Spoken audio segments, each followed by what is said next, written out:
नमस्कार विद्यार्थी मित्र हो. आत्ताच्या यापूर्वीच्या व्हिडिओमध्ये आपण राष्ट्रवादी अर्थतज्ञ फ्रेडरिक लिस्ट यांचा जीवन परिचय अभ्यासलेला आहे.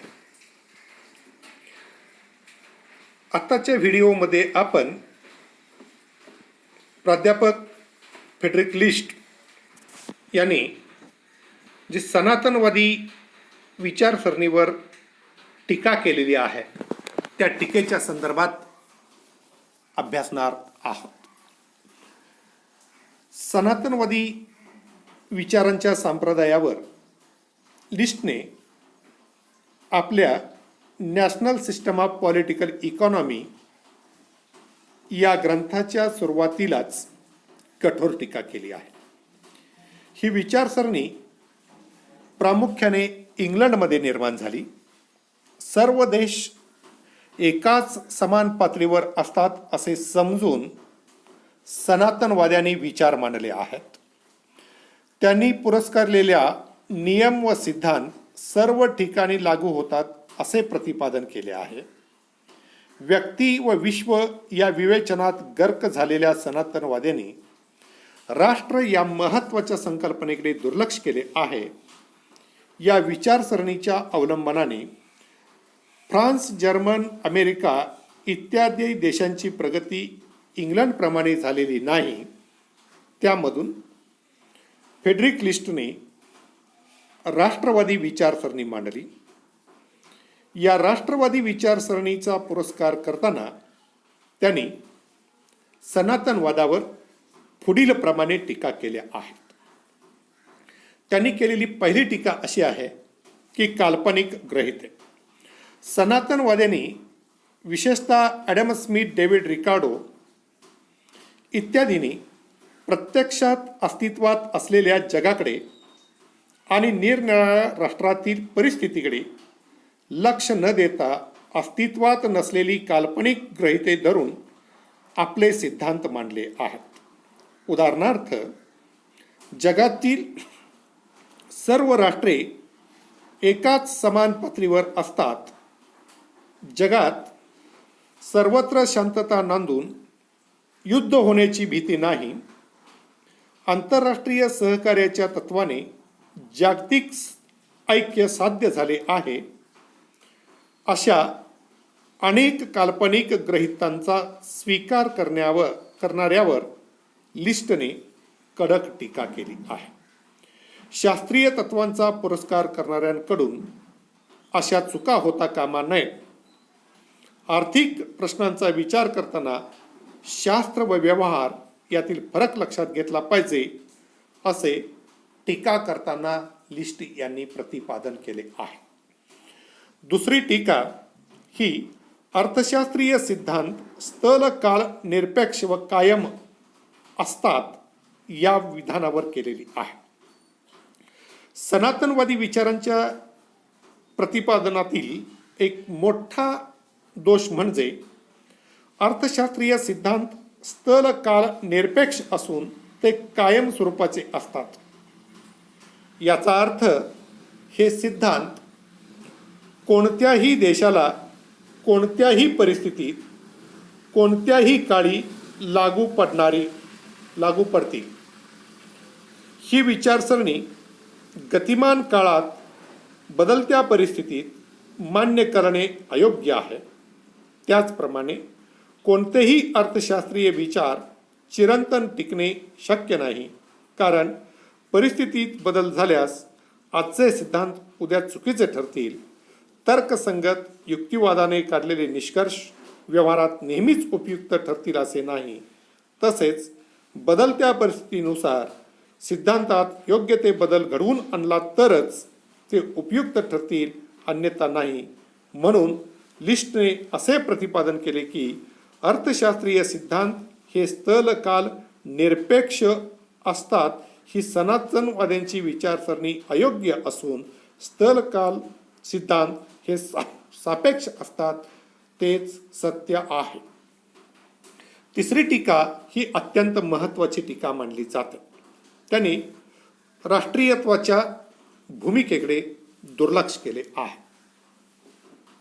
सनातनवाद्यांनी आपली अर्थशास्त्रीय विचारांची मांडणी करत असताना व्यक्तीचा आणि विश्वाचा विचार केला, परंतु या दोहोंमधील महत्त्वाचा दुवा राष्ट्र असते या कल्पनेकडे त्यांनी दुर्लक्ष केले, अशी टीका ही फेडरिक लिस्ट यांनी केली. उत्पादक व उपभोक्ते यांच्या दृष्टीने व्यक्तीचा विचार करण्या अगोदर व्यक्ती विशिष्ट राष्ट्राचा घटक असते याकडे लक्ष दिले पाहिजे. व्यक्तीची उत्पादन क्षमता, कार्यक्षमता ही देशातील सामाजिक व राजकीय परिस्थितीवरून ठरत असतात.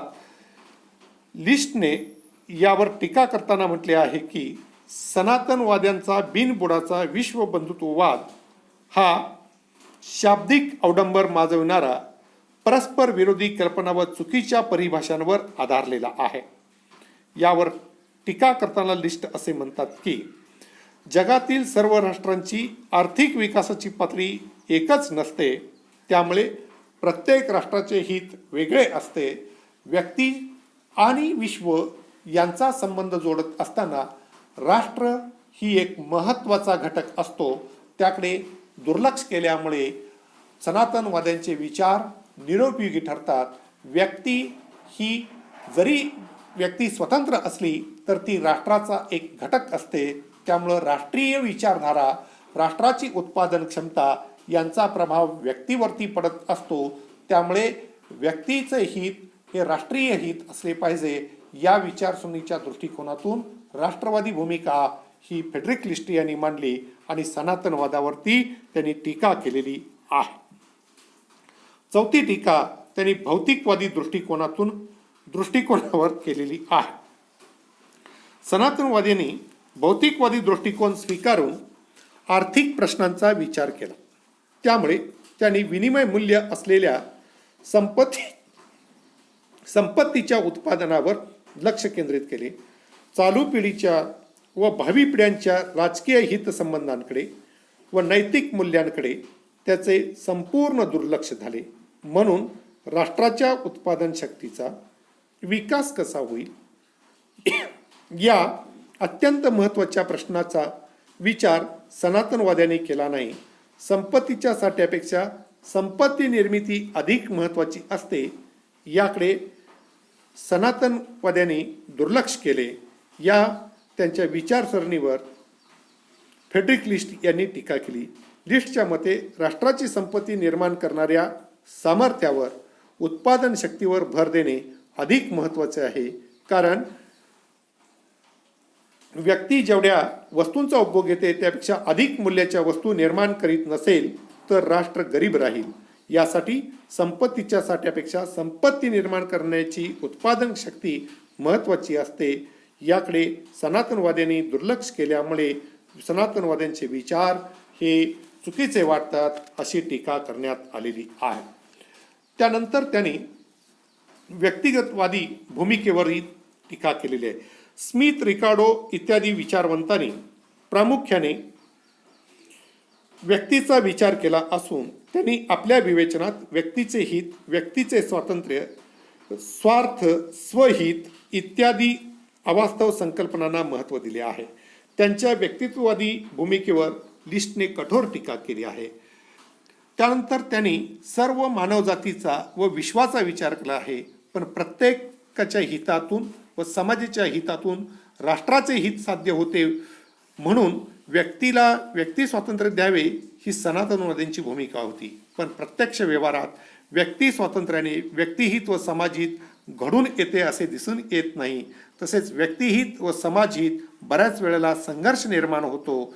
तेव्हा सनातनवाद्यांची ही व्यक्तिवादी भूमिका आत्यंतिक असून ती चुकीची आहे, अशा पद्धतीची टीका ही फेडरिक लिस्ट यांनी केलेली आहे. आणि शेवटची टीका त्यांनी अशा पद्धतीने केलेली आहे की खुला व्यापार व निरहस्तक्षेप नीती अयोग्य. सनातनवाद्यांनी खुल्या व्यापाराचे धोरण आणि निरहस्तक्षेप नीतीचे धोरण या महत्त्वाच्या कल्पनांवर आपले विचार मांडले होते. मात्र फेडरिक लिस्ट यांनी त्यावर कडाडून टीका केलेली आहे. लिस्टच्या मते समान आर्थिक पातळीवर असणाऱ्या राष्ट्रांनाच खुला व्यापार फायदेशीर ठरतो.